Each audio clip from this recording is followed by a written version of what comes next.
بسم اللہ والصلاة والسلام علی رسول اللہ وعلی آلہ واصحابہ اجمعین۔ محترم سامعین و ناظرین، 23 مارچ 1940 کو کیا ہوا؟ 23 مارچ 1940 سے پہلے تھوڑا نگاہ دوڑائیں تو 1935 میں برطانوی حکومت نے، برطانوی کانگریس نے ایک نیا قانون متعارف کروایا بر صغیر میں، اور وہ یہ تھا کہ صوبائی حکومت کی خود مختاری، صوبے کی خود مختاری، اور اس بنیاد پر 1937 کو الیکشن ہوئے۔ پھر اس کے بعد کانگریس حکومت جیتی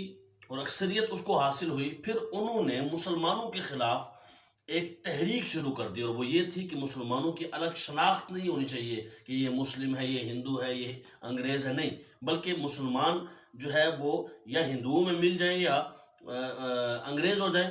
اور پھر اس پر ہندوؤں نے بھی انگریز کا ساتھ دیا، اور انگریز اور ہندو دونوں مل کر انہوں نے مسلمانوں کو مٹانا شروع کیا اور اپنی تہذیب اور ثقافت ان میں ڈالنا شروع کر دی۔ اور کس طرح؟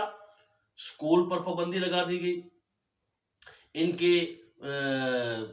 کو مارنا شروع کر دیا۔ مسلمانوں کو کہا تم اپنی شناخت کا اظہار نہیں کر سکتے، مسلمانوں کو جو ہے وہ ان کے اوپر زمین تنگ کر دی گئی۔ ان کو کہا کہ تم ماتھے پر اسی طرح تلک لگاؤ جیسے کہ ہندو لگاتے ہیں۔ تو ہندو نے اپنے طور اطوار جو ہے وہ ان پر نافذ کرنا شروع کر دیے تاکہ ان کی ذاتی شناخت کوئی نہ ہو، اور یہ انگریز اور ہندو دونوں مل کر یہ کام کرتے رہے۔ مسلمانوں کو سخت تکلیف ہوئی، اور مسلمان لیڈران نے، بڑے ذمہ داروں نے آپس میں گٹھ جوڑ کیا، مل بیٹھے اور کہا کیا ہونا چاہیے۔ تو اس پر پھر سب نے کہا کہ ہم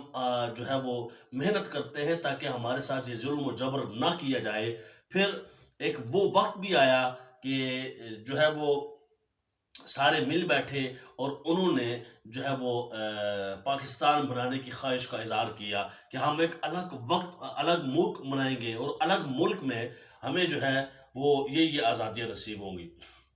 اس میں پھر 1939 آیا۔ 1939 میں جو ہے وہ ایک نجات کا دن منایا گیا، جسے آپ نجات ڈے کہہ سکتے ہیں، کہ جب ان کی حکومت ختم ہوئی۔ پھر 1940 کو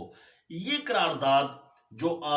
مینار پاکستان ایک جلسہ ہوا بہت عظیم الشان، جس میں یہ پیش کی گئی، اور یہ قرارداد کیا تھی؟ اس کا سارا نچوڑ یہ ہے کہ ہم الگ حکومت چاہتے ہیں، ہم الگ نظام چاہتے ہیں، ہم الگ بستی چاہتے ہیں، ہم الگ دھرتی چاہتے ہیں، اور ہم چاہتے ہیں کہ اس طرح دنگا فساد اور زور زبردستی سے مسلمانوں پر راج نہ کیا جائے۔ مسلمان ایک الگ ملک چاہتے ہیں، اور اس کی بنیاد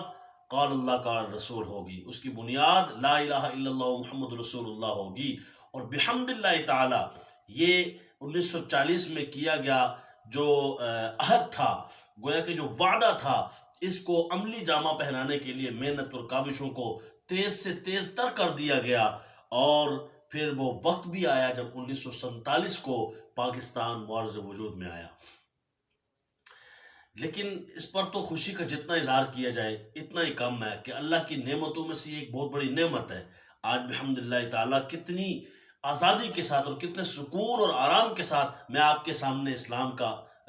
معاملہ پیش کرتا ہوں، اسلام ڈسکس کر رہا ہوں، آپ سن رہے ہیں، آپ بہت آسانی کے ساتھ 24 گھنٹے آپ عبادت کر سکتے ہیں، اللہ رسول کو راضی کر سکتے ہیں، اور یہ کام کر سکتے ہیں، فلاحی کام کر سکتے ہیں، اور مسلمان ہونے کا دعویٰ آپ علن اعلان کرتے ہیں اور کر سکتے ہیں۔ جبکہ آج بھی ہندوستان میں ہندو بنیا مسلمان کے ساتھ کیا کرتا ہے، یہ آئے روز کا میڈیا آپ کو دکھاتا رہتا ہے۔ آپ سوشل میڈیا پہ دیکھتے رہتے ہیں کس طرح ہندو مسلمان کے ساتھ سلوک کرتا ہے، اور کیسے گجرات میں جو ہے وہ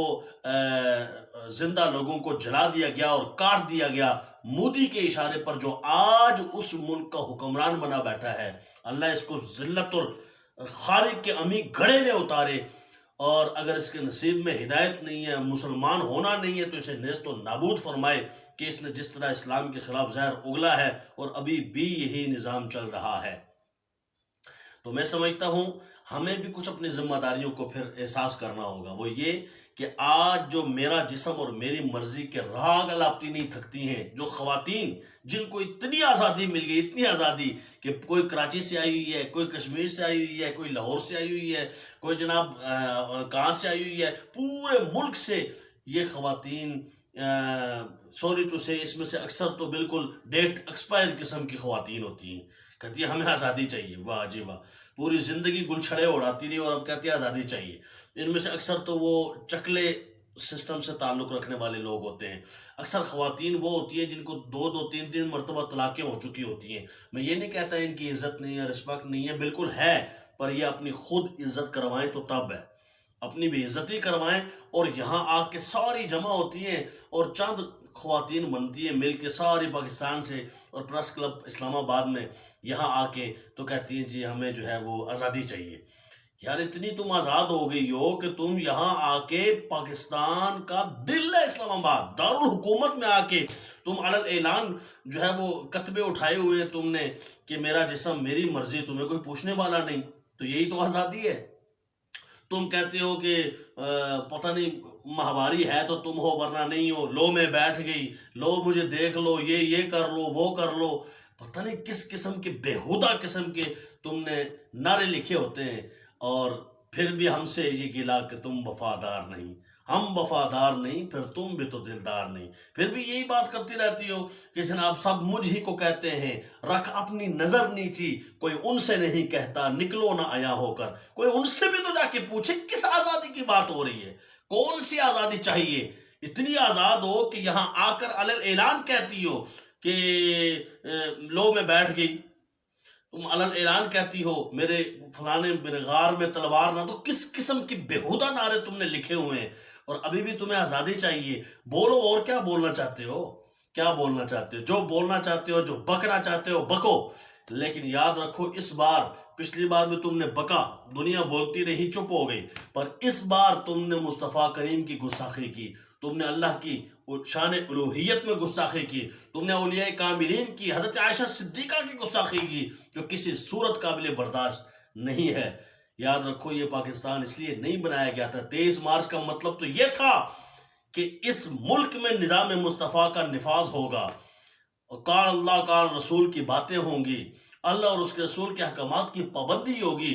اور چھوٹے بڑے کی عزت وقار کا خیال رکھا جائے گا، خواتین کو ان کے حقوق دیے جائیں گے۔ لیکن یہ جو حقوق مانگ رہے ہیں بادشاہی مسجد کے پیچھے وہ منڈی کی جو تعلقات والے ہیں، ان لوگوں سے تو اللہ تعالی ہماری جان چھڑائے۔ ان لوگوں سے یہی گزارش ہے، خدا را اگر تم نے یہی کام کرنا ہے تو پھر جاؤ، چلے جاؤ ہندوستان، ایسے کام تمہیں وہاں جا کے کرنے کا موقع ملے گا، کسی اور ملک میں چلے جاؤ، ملک پاکستان اس لیے نہیں بنا کہ تمہاری بدماشیاں اور عیاشیاں اور مکاریاں یہاں ہوتی رہیں، ملک پاکستان بنا ہے مصطفیٰ کی غلامی کے لیے اور حضور نبی دو عالم کو خوش کرنے کے لیے۔ اللہ کریم ہم سب کو 23 مارچ صحیح معنوں میں اپنانے کی، منانے کی توفیق عطا فرمائے۔ ہماری خواتین کی عزت ہے، رسپیکٹ ہے، اور یقیناً ان خواتین کے جو جائز حقوق ہیں وہ پیش کیے جائیں، ہم بھی پیش کرتے ہیں۔ مثال کے طور پر میں کہتا ہوں کہ آج ہمارے معاشرے میں عورت کے ساتھ سب سے بڑی ظلم اور زیادتی جو ہوتی ہے وہ یہ ہوتی ہے کہ جب اس کو شادی کروائی جاتی ہے، اس کا بیاہ ہوتا ہے اور اس کو جو ہے وہ بیاہ کر دوسری جگہ بھیجا جاتا ہے، تو اس کا حق جو وراثت میں تھا، جو اسلام نے دیا، جو قانون نے دیا، جو قرآن اور سنت نے دیا، وہ نہیں دیا جاتا۔ یعنی آپ اس کو 99% بھی اگر کہیں تو شاید بے جانا ہوگا، اور اس کو مرد اپنا حق سمجھتے ہیں، یہ غلط ہے۔ پاکستان بنانے کا 23 مارچ میں یہ جو قرارداد پیش ہوئی تھی اور پھر پاکستان بنا تھا، اس کا معنی کیا تھا کہ تمہاری بیٹیوں کو، تمہاری بہنوں کو بھی وہی حق ملتا ہے جو ان کو قرآن دیتا ہے، لیکن آج قرآن جو حق دے رہا ہے وہ بیٹی کو نہیں مل رہا، لہذا اس طرف بھی توجہ کرنی ہوگی، اور جب اس کی شادی کروائی جائے تو جتنی زمین کا ٹکڑا بھی اس کے لیے بنتا ہے قرآن و سنت کی روشنی میں، اس کو وہاں سے زمین دی جائے، جائیداد میں حصہ دیا جائے۔ اللہ کریم عمل کی توفیق عطا فرمائے۔ السلام علیکم ورحمۃ اللہ وبرکاتہ۔